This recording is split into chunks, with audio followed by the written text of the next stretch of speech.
আগে করতে পারবে, এইটা সোনাদা করতে পারবে। আচ্ছা তুমি বলো, এতদিন রিলিজ হওয়ার পরে এই যে জিনিসটা হলো, আমরা একটু একটা জিনিস দেখলাম এখান থেকে, এটা কতটা মনে হয়? শুভ সন্ধ্যা, গুড ইভিনিং। এখানে যারা যারা আছেন, আমার মনে হয় আমার থেকে বড় খুব বেশি মানুষ এখানে নেই। যারা আছেন তাদেরকে শুভেচ্ছা জানাই। ছোট যারা আছে, হ্যাঁ জানি ছোটদের সঙ্গে তো আপনাদের আসতেই হবে, বাট এখানে ছোট যারা আছে আমার থেকে, তাদেরকে অনেক অনেক অনেক ভালোবাসা, নতুন বছরের শুভেচ্ছা।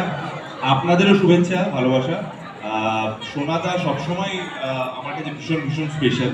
তবে এমন একটা সময় এখানে এসেছি, আমার মনে হয় অতনু যে কথাটা বললো সেটা দিয়েই প্রথম কথাটা শুরু করি। এটা তো 2017 সালের ডিসেম্বরে আমরা শুট করেছিলাম, গুপ্তধনের সন্ধানে। এটা সোনাদার প্রথম অ্যাডভেঞ্চার।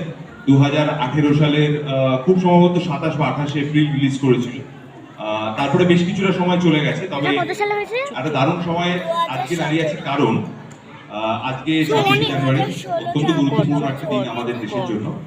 আর আপনাদের জন্য একটা ভালো খবর আছে, সেটা হচ্ছে আর দুদিন পরে, অর্থাৎ 29শে জানুয়ারি থেকে আমাদের পরবর্তী ছবি, অর্থাৎ সোনাদার এই গুপ্তধন সিরিজের 4th ছবি সপ্তনিগার গুপ্তধনের শুটিং শুরু হয়ে যাচ্ছে।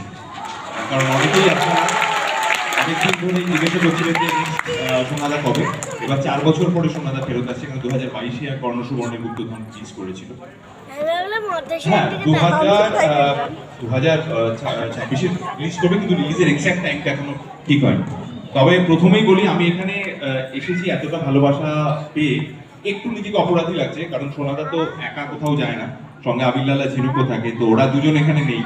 আর ছবির পরিচালক ধ্রুব এবং গোটা টিমের অনেকেই হয়তো নেই, তো ওদের সবার হয়ে আমি পুরো ভালোবাসাটা সবার হয়ে নিয়ে নিলাম। আমি সবাইকে ডেফিনেটলি পাঠিয়ে দেবো। আর আমরা চেষ্টা করবো যাতে আরো ভালোভাবে আপনাদের আনন্দ